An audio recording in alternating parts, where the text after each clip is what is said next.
हरे कृष्णा।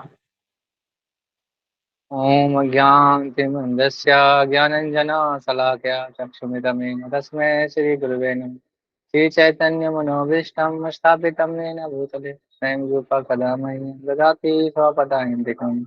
वन्देऽहं श्रीगुरो श्रीयुतापदकमलं श्रीगुरून् वैष्णवं च श्रीरूपं साग्रजातं साग्रनाथं तं सजीवं साद्वैतं सावधूतं प्रेण साधुतं प्रेण सहितं कृष्णचैतन्यदेव श्री राधा कृष्ण पादाम सागरिता श्री विशाखा वितांश। हे कृष्ण करुणा सिंधु दीन बंधु जगतपते गोपीश गोपी कांत राधा कांत नमस्ते। तप्त कांचन गौरांगी राधा वृंदावनेश्वरी विश्वानुसुते देवी प्रणामी हरिप्रिये। पांचाकृतु विख्या कृपा सिंधु वैश्य पतितानां पावनेभ्यो वैष्णवभ्यो नमो नमः। जय श्री कृष्ण चैतन्य प्रभु नित्यानंद श्री अद्वैत गदाधर शिवासादि गौर भक्तवृंद। हरे कृष्णा कृष्ण कृष्ण हरे हरे हरे राम राम राम हरे हरे। श्रीमद् भगवद गीता की जय। श्रील प्रभुपाद की जय। हरे कृष्णा। तो फिर से आप लोगों का स्वागत है भगवद गीता की कक्षा में। तो आज हम लोग दूसरे अध्याय को, गीता के सार को पढ़ रहे हैं। और हम लोग यहाँ तक पहुंच चुके हैं कि जो पहले भगवान जो पहले 11वां से 30वां श्लोक तक भगवान ने जो अर्जुन के जो सवाल थे ना कि मुझे पाप लगेगा या जो रिलेटिव्स के प्रति था, दया भाव था, उसके लिए भगवान ने उसका आंसर उसमें कर दिया।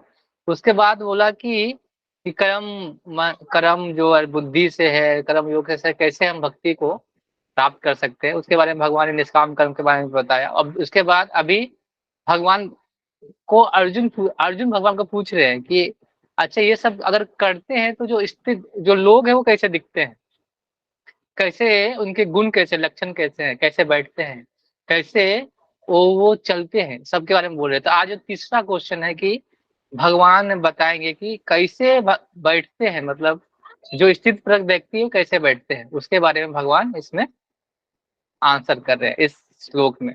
इंद्रियों को कैसे संयम रख के कैसे हम स्थिति प्रज्ञ के रास्ते में चल सकते हैं, भगवान आज उनका आंसर कर रहे हैं इस श्लोक में। तो जो श्लोक क्रमांक है 58 गीता का सार, तो हम लोग पढ़ते हैं उसको। श्लोक श्लोक हम पढ़ेंगे, उसके बाद फिर अनुवाद पढ़ेंगे, तात्पर्य को फिर हम देखने का प्रयास करेंगे एग्जाम्पल के साथ। यदा संरतं चायं कुर्मो अंगिनीं सर्वसा इन्द्रियाणीन्द्र अर्तभ्या अभ्यस्तस्य प्रगपतस्थिता। यदा संरतं चायं कुर्मो अंगिनीं सर्वसा इन्द्रियाणीन्द्र अर्तभ्या अर्तभ्या तस्य प्रगपतिष्ठिता। इसमें क्या बोल रहे हैं? जिस प्रकार कछुआ अपने अंगों को संकुचित करके खोल के भीतर कर लेता है, उसी तरह जो मनुष्य अपने इंद्रियों को इंद्रिय विषयों से खींच लेता है, वो पूर्ण चेतना में हृदयपूर्वक स्थिर हो जाता है। जैसे इस श्लोक जब 56 श्लोक भगवान बताते हैं, जब अर्जुन पूछ रहे हैं स्थिर प्रज्ञ की स्थिति, तो बताते हैं ना, प्रजाहति यदा सर्व सर्व स्वनार्थ स्वनार्थ पार्थ मनोगतान, बोलते हैं ना कि अपने इंद्रिय विषय के जो चीजों को परित्याग करो। आज क्या बोल रहे हैं कि जिस प्रकार कछुआ, जब कछुआ क्या करता है, जब इसको इंद्रियों को यूज होता है, इंद्रियों को क्या करता है, प्रयोग करता है, उसके बाद जब इंद्रिय विषय जब आती है तो क्या उसको खींच लेता है, अपने अंदर खोल में खींच लेता है। तो उसके बारे में, तो उस तरह से हमको क्या करना पड़ेगा, दृढ़ता पूर्वक स्थिर होना पड़ेगा, तभी हम स्थिर प्रज्ञ की स्थिति को जान सकते हैं। तो इस श्लोक में हम सीख रहे हैं कि योगी और भक्ति, जो भक्त होते हैं, उसका परीक्षण करेंगे कि वो कैसे दिखते हैं, वो कैसे अपनी इंद्रियों को वश में रखते हैं। जैसे अब नॉर्मल इंसान है, अब और योगी योगी है, कोई भक्त है, तो उसकी जो इंद्रियों की जो कैसे वश, मन और इंद्रियों को कैसे वश में रखते हैं, तो उसी से पता चलता है। तो ये टेस्ट है कि वो अपने मन और इंद्रियों को कैसे वो क्या कर रहा है, कंट्रोल कर रहा है, कैसे वो वश में करने का वश कर रहा है। तो अगर बहुत सारे लोग, कोई भक्त बहुत ये नहीं देखा जाता कि किसी के बहुत सारे अनुयायी हैं, मतलब उनके फॉलोवर्स हैं, उन्हें बहुत बड़ा मंदिर बनाया है, इससे नहीं पता चलता। उनका मेन टेस्ट क्या है कि वो इंद्रिय विषय और मन को कैसे इंद्रिय विषयों से मन को कैसे वश में रख रहा है, ये ज्यादा जरूरी है। तो इस श्लोक में प्रभुपाद तात्पर्य में लिखते हैं कि जो इंद्रियां हैं वो जहरीले सर्प के जैसे हैं। जैसे हमारे मन कर्म इंद्रियां हैं 5, और 5 हमारे ज्ञान इंद्रियां हैं। तो ये सब इंद्रियां क्या है, एक सांप की बात है। सांप जैसे जहरीले सर्प की बात है, जैसे कि जो इंद्रिय विषय क्या, इंद्रिय क्या करती रहती है, इधर जैसे सांप क्या करता है, इधर उधर भागते रहता है, इधर उधर अगर हम खुला छोड़ देते तो क्या करता है, इधर उधर भाग जाता है, भागते रहता है। तो उसी तरह हमारे इंद्रियां हैं, वो भी क्या करती है, भागते रहते हैं इंद्रिय विषयों के प्रति। तो हम इसको, जैसे कोई एक डब्बा है, उसमें अगर सर्प को ऐसे जैसे खोल दे, क्या करता है, वो भाग जाता है। तो अब मान लीजिए ये सर्प है, इंद्रिय तो सर्प की बात ही है, आपको कंट्रोल में तो रहेगी नहीं, उसको कंट्रोल कैसे करेंगे। तो दो चीज कर, अगर कोई सर्प को हमको वश में करना तो क्या करना पड़ेगा, दो चीज कर सकते हैं। पहला क्या कर सकते हैं, अगर उसके जैसे जो लोग सपेरे होते हैं, क्या करते हैं, उसका दांत निकाल लेते हैं, दांत जो सर्पदंश से था उसको निकाल देते हैं, उनके जहर निकाल देते हैं, और क्या करते हैं, फिर उसको छोड़ देते हैं। तो जहर नहीं होगा, तो क्या होगा, वो कोई हानिकारक नहीं होगा। तो एक चीज और करते हैं, मार देते हैं, लेकिन वो अच्छा नहीं है। दूसरा चीज, तो पहला पहला चीज हम लोग कर सकते हैं क्या, कि जो इंद्रिय विषय की जो चीजें उसको निकाल दें। तो नहीं तो ये हमारे जहरीले सर्प जैसे है, जो हम क्या करेंगे, हमेशा उतारते रहेंगे। जैसे हमारे जो कान है, हम लोग देखते हैं हॉलीवुड बॉलीवुड सॉन्ग सुनने के लिए ज्यादा ललायित होते हैं। हमारे नाक है जो अच्छा जो सुगंध सेंट सेंट के लिए करते रहते हैं। और जीवा क्या, अच्छे अच्छे स्वाद लेने के लिए क्या करते रहते हैं, वो भागते रहते हैं। तो इसको कंट्रोल कैसे किया जाता है, कैसे कर सकते हैं, तो कंट्रोल करने का एक ही तरीका है, कृष्ण भक्ति। कृष्ण भक्ति जब तक आप करेंगे, तब तक भक्ति क्रिया से क्या कर सकते हैं आप, तो कंट्रोल कर सकते हैं। जैसे हम भक्ति में नहीं आते, नहीं आए रहते हैं, तो उससे पहले हम लोग बहुत चीज किया, हम लोगों ने बहुत सारा चीज जो इंद्रिय विषय के लिए किया, बहुत सारी चीजें हम लोग ने खाए, हम लोग बहुत सारी चीजें क्रियाकलाप किए होंगे हम लोगों ने। लेकिन जब हम भक्ति में आते हैं तो हमें क्या होते हैं, धीरे धीरे जो वो जो सर्प के दंश है, वो धीरे धीरे क्या करता है, वो नहीं निकल, जो जहर निकल गया। तो उसी तरह हमारा इंद्रिय विषय धीरे धीरे क्या होती है, क्या होती है, वो चेंज हो जाती है। किसके लिए, इंद्रिय विषय, हमारा इंद्रिय विषय से क्या हो जाता है, भगवान के जो कैसे खुश रखा जाए उसको उसको कर जाता है। तो उसको बोलते हैं ट्रांजिशन फेज। तो हमारा भी अभी ट्रांजिशन फेज है। ऐसा नहीं कि अगर हम लोगों ने आज ही शुरू कर दिया कि हम आज ही कंट्रोल कर लेंगे, तो ऐसा नहीं होगा एक दिन में। क्या होता है, ट्रांजिशन फेज होता है। जैसे पहले भगवान ने बताया ना, पहले क्या करना है, जो जो इंद्रिय विषयों को छोड़ना है। फिर उसके बाद क्या बताया कि कैसे हम उस इंद्रिय विषय को छोड़ के फिर क्या होता है, दुख सुख, मतलब दुख और जो सुख में हमको समान भाव में रहना है। उसके बाद फिर बताया शुभ अशुभ भी हो तो हमें क्या करना है, किसी से द्वेष करना है ना कुछ करना है। तो फिर अभी क्या बता रहे हैं भगवान, कैसे अपने इंद्रियों को, इंद्रिय विषय से खींचना है।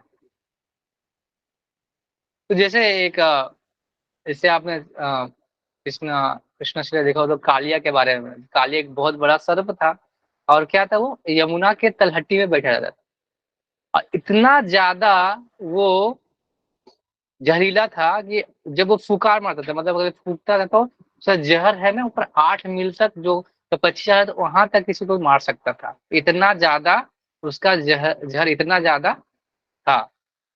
लेकिन जब भगवान आए वहां पे, भगवान जब उनके सिर पे, उसके सिर पे नाचा, तो नाचा तो उसको लगा कि ये बच्चा है तो इसको ये पैर तो हल्का होगा। लेकिन वो जब नाच रहे थे तो उसका पैर क्या, भगवान का पैर वज्र के समान लग रहा था उनका। तो पहले क्या हुआ, जब कालिया के सर पे नाच रहे थे भगवान, तो क्या हुआ, पहले उसका क्या निकला, जहर निकला। उसके बाद खून निकला। उसके बाद पूरी तरह से वो डाउ, मतलब वो शिथिल पड़ गया, ऐसे कालिया। क्योंकि भगवान के चरण पढ़ने से क्या होता है, अगर हम लोग भी सोचते हैं कि भगवान के चरण पढ़े हैं तो वो तो वैसे भी उसको भक्ति मिल जाएगा, तो अभी तो भगवान ने उसको क्या किया, छोड़ दिया। बहुत सारे ऋषि मुनि चाहते हैं कि मेरे भगवान के चरणों का आश्रय मिले, और काले नाग को ऐसे मिल गया तो वो क्या हुआ, वो धीरे धीरे क्या हुआ, सारी इंद्रिया क्या हो गई, उनका जो इंद्रिय विषय था उसका क्या हुआ, चेंज हो गया, और वो भगवान की भक्ति में लग गया। तो इसी तरह से भगवान के जो हमारे जो इंद्रियां हैं, झेले सर्प के भांति उसको ऐसे कंट्रोल करना चाहिए। तो हमारी इंद्रिया भी है तो हमको क्या करना पड़ेगा, हम लोग हमेशा बोलते हैं कि क्या करना पड़ेगा, जो कर्ण है उसको सुनना पड़ेगा, भगवान के बारे में सुनते रहना पड़ेगा, यस, गुणगान, वो क्या चाहते हैं। फिर देखना पड़ेगा, किसको देखना पड़ेगा, भगवान को देखते हैं जाके, हम सुबह उठते हैं, मंगल आरती जाते हैं, सुबह भगवान का दर्शन करते हैं, सुनते हैं, उनके कीर्तन सुनते हैं, नाक से उनके जो फूल है जो उनके चरणों में चढ़ते उनको सूंघते हैं। तो ऐसे करके क्या करते हैं, हम भगवान को जो इंद्रियां हैं जो भगवान की सेवा में लगाते हैं, तभी ये इंद्रियां क्या होंगी, आपके वश में होंगी। जैसे एक बहुत बड़े संत हैं श्री हरिदास ठाकुर, हमारे आचार्यों में हरिनाम आचार्य बोला जाता है उनको।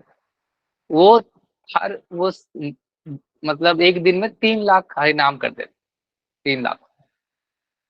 तो एक बार क्या हुआ, उनके यहाँ एक वहाँ के लोगों ने सोचा कि इसको जो भंग किया जाए, तो वेश्या भेजा उन्होंने, तो वेश्या भेजा तो अगर कोई मतलब वो सुंदर जवान भी थे उस समय, वेश्या भेजा तो उनका मन उसमें विचलित नहीं हुआ। क्या हुआ, बोला कि आप बैठिए, मैं 3 लाख हरिनाम मुझे पूरा नहीं हुआ है, जब तक फिर आपसे मैं बात करूँ। तो अगर तो वो क्या किए, वो जब करते रहे, उससे जब करते करते उसके जब के हरिनाम के वजह से वेश्या वो चेंज हो गई, भक्त बन गई। लेकिन अगर ऐसा कोई मतलब इस युग में कोई होता, मतलब कि अगर उसके इंद्रिया वश में नहीं होती तो वो क्या करता, इतनी सुंदर स्त्री को वो भोग भोग के बारे में सोचता। लेकिन सिद्धार्थ ठाकुर क्या थे, भगवान को हरिनाम के को जानते थे, और क्या किए, अपनी इंद्रियों को क्या, सिर्फ हरिनाम भगवान के नाम से क्या हुआ, उनका इतनी इंद्रियां क्या कर लिए, वश में कर लिए। तो ये भक्त का लक्षण है कि अपने मन और इंद्रिया को क्या करते हैं, वश, यही टेस्ट लेते हैं। भगवान भी टेस्ट लेते हैं कि ऐसे कि तुम इसमें सफल हो रहा है कि नहीं। भक्तों के जीवन में भी टेस्ट लेते हैं, कष्ट देके, दुख देके, सुख भी देते हैं, ज्यादा सुख भी देके भी भगवान टेस्ट करते हैं। हम मैंने बताया था ना कि आपत्ति और संपत्ति दोनों देते हैं भगवान, और दोनों में टेस्ट करते हैं भगवान की कि दोनों में वो क्या बिहेव कर, दुख में ज्यादा हो तो दुखी तो नहीं हो गया, सुख में ज्यादा मैं तो भूल तो नहीं गया। तो दोनों चीजें भगवान क्या करते हैं, टेस्ट करते हैं। तो इस श्लोक में भगवान एक उदाहरण दे रहे हैं कुर्म का। कुर्म मतलब होता है कछुआ। आपने देखा होगा कछुआ में क्या होता है, कछुआ का एक खोल होता है, बहुत मजबूत खोल होता है, उसके हेड होता है, फिर 4 पैर होते हैं। तो जब उसका जब जब कभी क्या होता है, खतरा होता है, क्या करता है वो अपने अपने जो पैर को क्या कर लेता है, अंदर कर लेता है, सर को भी अंदर कर लेता है, और उसके ऊपर कोई भी ट्रक भी चले तो वो उसको कुछ नहीं होता, क्योंकि खोल उतना मजबूत होता है। आप कभी कभी अगर मंदिरों में जाएंगे तो ये कुर्म का ऐसा लगा रहता है।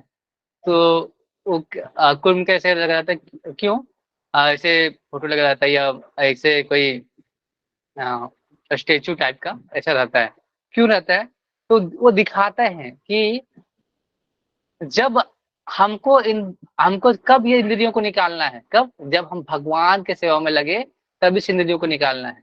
नहीं तो हम इस इंद्रियों को क्या करना है, जब इंद्रिय विषय है तो क्या करना है, इसको अंदर कर लेना। तो कुर्म के माध्यम से, जो एग्जाम्पल के माध्यम से भगवान इस श्लोक में बताना चाह रहे हैं क्या, यदा संभृतम चायम कुर्म अंगनिष्व सर्वसा इंद्रियाणि इंद्रिय अर्थव्यो तस्य प्रग प्रतिष्ठिता। मतलब वही बता रहे हैं कि अगर कोई जब मनुष्य अपने इंद्रियों को जो खींच लेता है तब भी वो दृढ़ पूर्वक चेतना में स्थिर होता है।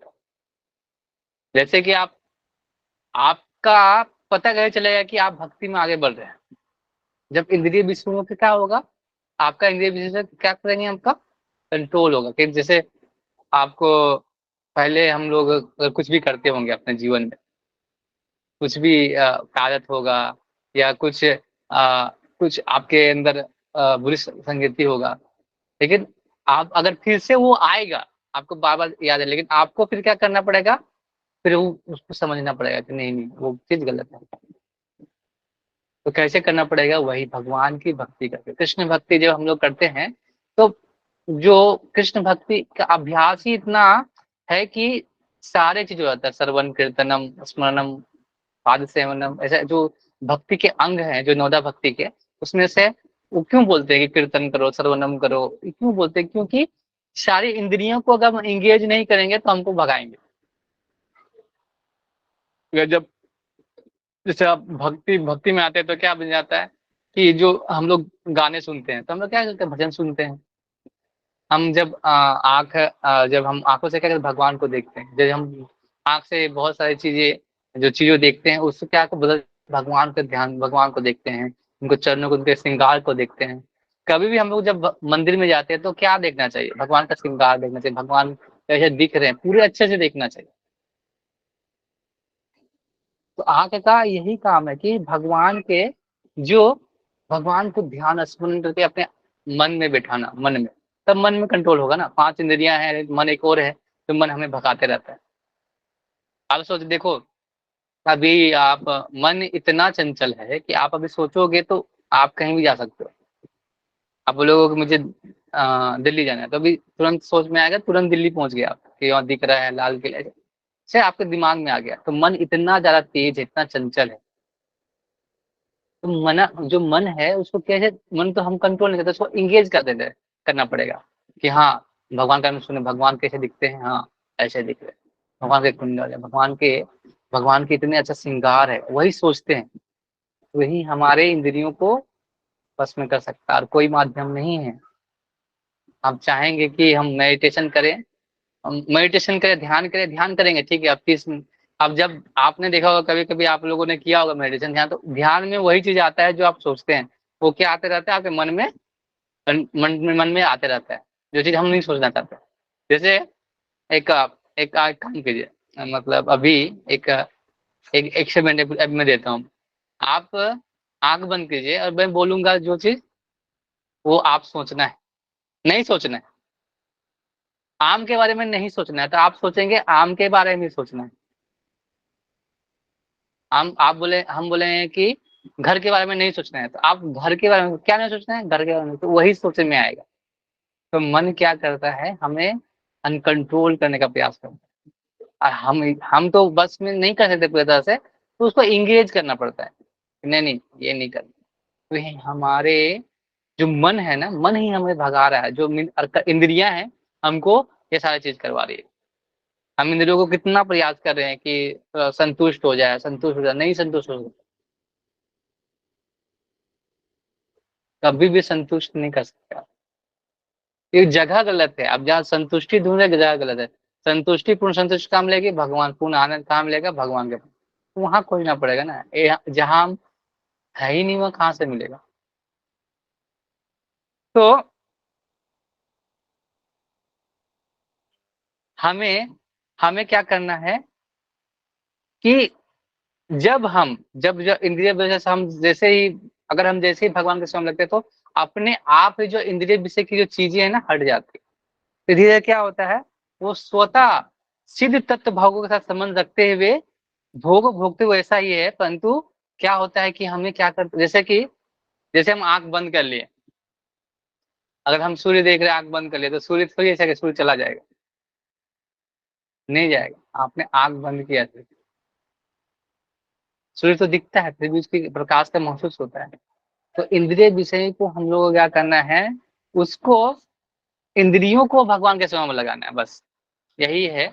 और हमें कछुआ जो कुर्म के भांति, जब जो हम क्या करना, कब हमको इंद्रियों को खोलना है, जब हम भगवान के पास जाएं, सारी इंद्रियों को खोल के भगवान को, जैसे सब कुछ इंद्रियों को में लगा, उसको देखना, भगवान के बारे में सुनना, उनके जो फूल को, पुष्प का सुगंध लेना, उनका प्रसाद खाना, जीवा को प्रसाद का टेस्ट देना, तो ये सारे इंद्रियों को में खोल देना है। और जब लग इंद्रिय विषय है, तब कुर्म के भांति क्या करना है, अपने इंद्रिय विषयों को सबको खींच लेना है।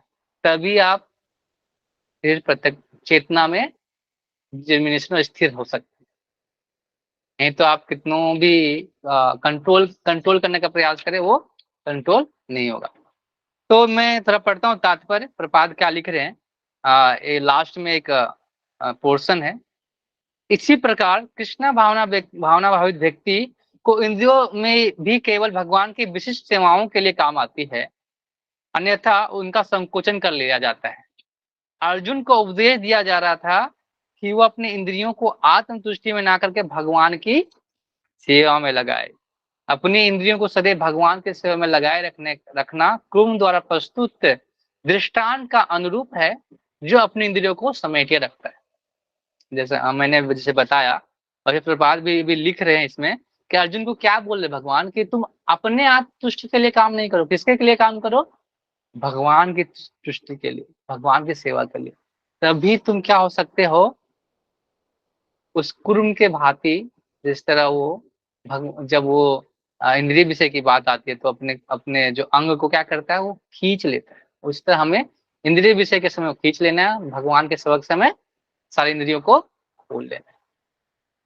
हरे कृष्ण। तो आज आज का ये तात्पर्य समाप्त हुआ। तो किसी का कोई सवाल या कुछ कमेंट है तो बोल सकते या पूछ सकते।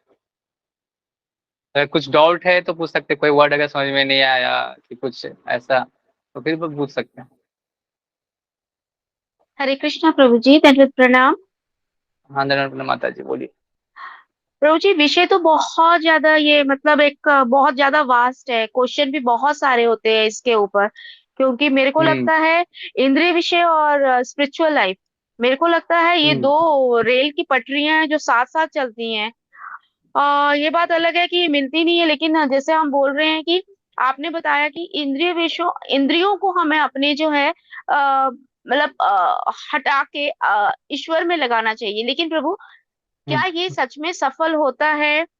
क्योंकि कई बार ऐसा होता है कि कभी हम लोग किसी से बहुत ज्यादा अटैच होते हैं, तो आ, उस चीज को अगर हम देखा जाए, तो जिससे हम अटैच होते हैं उसके बारे में तो, और जब हम उससे डिटैच होने की बात होती है, तो मतलब उस वक्त इंद्रियां उसको भी देखना चाहती है, उसको भी सुनना चाहती है, उसको भी छूना चाहती है, उसको भी समझना चाहती है, जिस तरह से हम भगवान की तरफ करते हैं।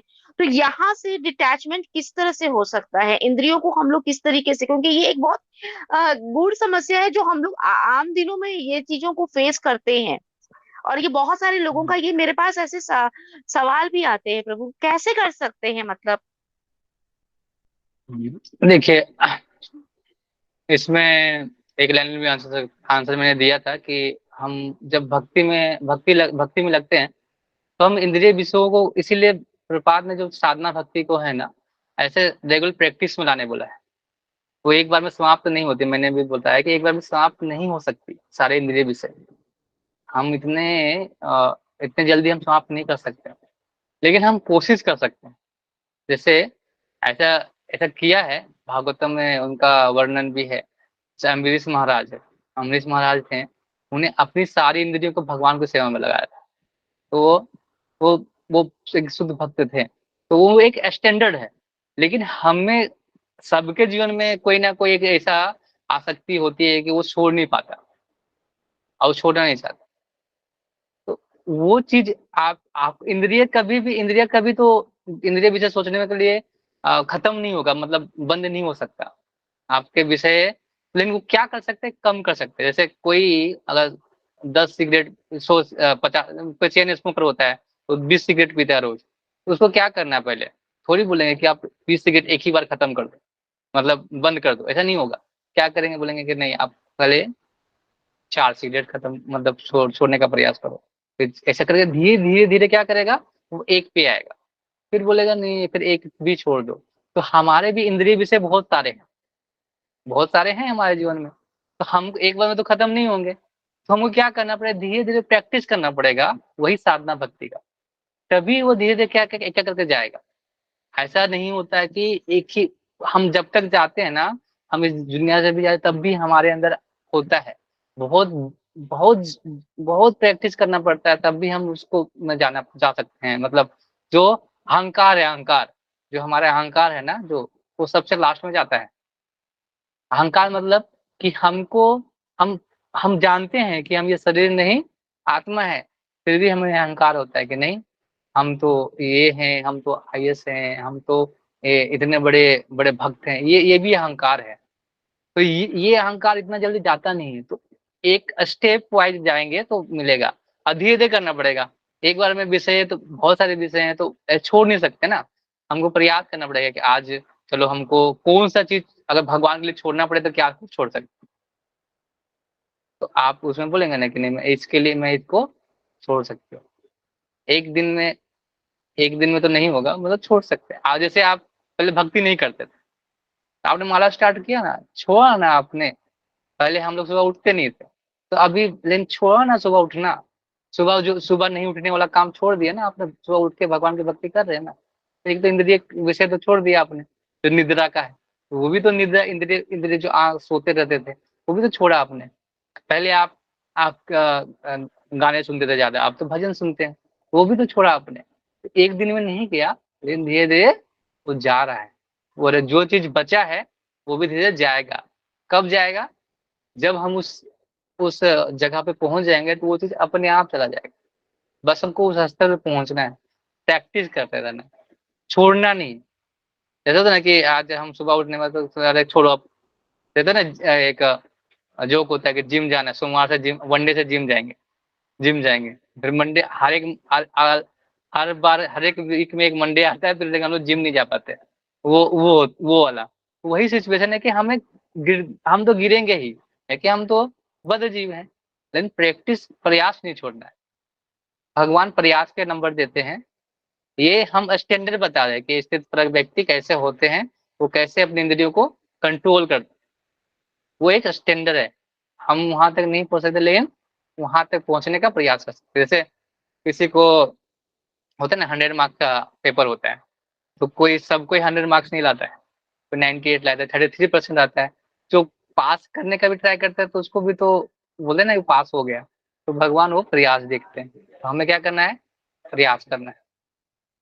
हरे कृष्ण। शायद आंसर आपको मिला हो उस हद तक। नहीं प्रभु, बहुत अच्छी तरह से मिला है, लेकिन एक और क्वेश्चन है कि क्या हाँ बोलिए। हमें प्रभु, क्या जिसके प्रति डिटैचमेंट है, मतलब मुझे किसी ने ऐसा बोला, क्या कि क्या मैं उसके नेगेटिव पॉइंट सोचना शुरू करूं तो क्या मैं डिटैचमेंट हो जाएगा? तो मैंने तो उसको मना किया कि किसी के प्रति नेगेटिव तो नहीं होना चाहिए। हाँ, तो मैं काम कर सकती हूँ कि तुम उसको ब्लॉक कर दो या फिर उससे तुम दूरी बना लो,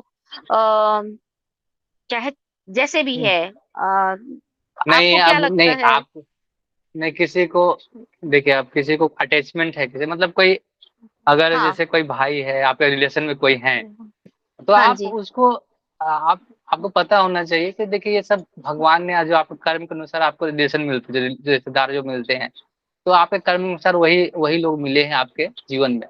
तो वो हमें समझना चाहिए कि नहीं, आपका भी वो कर्तव्य है, आप व्यवहार रखिए उसके साथ। ऐसा नहीं कि अब उसे डिटेल में तो हम बात नहीं, वो नहीं कर रहा है तो हम बात करना छोड़ देंगे, ऐसा नहीं होता। अब हम मेरे घर में है तो हम थोड़ी आते कैसे कि भगवान हम छोड़ देंगे, सब बात करना छोड़ देंगे, ऐसा नहीं होता। वो नियम नहीं है। हमें क्या करना है? व्यवहार रखना है उनका। तो लेकिन हमको ज्ञान होना चाहिए कि नहीं, ये सारी चीजें क्या है, ये सारी चीजें क्या है हमारे इस जन्म के साथ, जो कर्म के अनुसार जो हमें रिश्तेदार या जो लोग मिले हैं उनका है। ये हमारा व्यवहार होना चाहिए। और धीरे धीरे लेकिन आप प्रभु, अगर अगर हम उस उसको इंसान को बार बार देखेंगे या फिर उसको हम सुनेंगे या फिर उसके बारे में हम सुनेंगे, तो आपको नहीं लगता कि उससे तो हमारी अटैचमेंट और बढ़ती ही जाएगी ना? तो ये भी हो सकता है कि मन के हम, कोने में कहीं दुख भी हो, उसके प्रति रोना भी हो, मतलब बहुत सी चीजें ऐसी हो जाती है ना, हाँ तो तो फिर हम क्या करें? होगा ना। आप मान लीजिए आपके घर आपके माता पिता हैं, तो आपके हाँ। माता पिता के लिए आपके अंदर हृदय में आप कितना भक्ति कर रहे हैं, अब उनको कुछ हाँ। होगा तो आपके अंदर तो आएगा ना, कि मुझे भी आएगा, मेरे के माता पिता को कुछ होगा तो मुझे भी आएगा ना। तो वो अटैचमेंट है ही, क्या है कि वो एक रिलेशन बना हुआ है आपके जीवन में। अब हम अगर ये माता पिता अब भाई थोड़ी, बहन से उठ के हो तो? हर कोई अगर अगर एक्स्ट्रा कोई है जो आप नहीं चाहते अपने जीवन में, तो आप फिर हाँ उसको, जी। अगर वो आपके भक्ति में रोड़ा डाल रहा है, तो हाँ। ट्राई कीजिए कि उसको फिर छोड़ दीजिए उसको, और क्या। जो बोलते हैं हम्म। ना, भगवान के लिए जो अनुकूल है वो कीजिए, हाँ। जो प्रतिकूल है उसको छोड़ दीजिए, और क्या। नहीं तो वो हम्म। अपने लाइन में आ जाएगा, या फिर बोलेगा आप उसको बोलो कि अगर मेरे अनुसार मैं जो कर रही हूँ तो गलत नहीं है, लेकिन आप मेरे अनुसार चलना चाहते हो, मेरे अनुसार करना चाहते हो, तो वो ठीक है, वेल एंड गुड। मतलब इतना तो होना चाहिए कि मेरे को सपोर्ट करे। आप तुम करो ना करो अलग बात है, लेकिन अगर तुम अपने अपने चीज में लाना चाहते हो तो मैं नहीं कर सकती, तो उस पर मेरे को गलत लगेगा मेरे भक्ति में, तो मैं कहूँगा बाय बाय, उससे मैं टाई टाई बाय बाय करके निकल जाती, ऐसा है। हम्म। हम्म, ओके। हरे कृष्ण। और थैंक यू किसी सो को मच। सवाल? हरे कृष्ण। हरे कृष्ण, हरे कृष्ण। ओके, किसी का सवाल नहीं? अच्छा, विष्णु प्रभु बोलिए।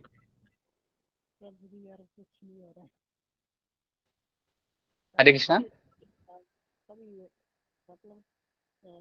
ओके, तो हम, अगर किसी का सवाल नहीं है तो हम फिर भगवान का प्रार्थना करके, भगवान के नाम लेके फिर क्लास को समाप्त करो।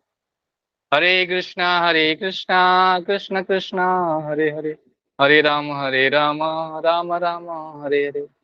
भगवद गीता की जय, श्रील प्रभुपाद की जय, समेत भक्त वृंद की जय। हरे कृष्ण। बहुत बहुत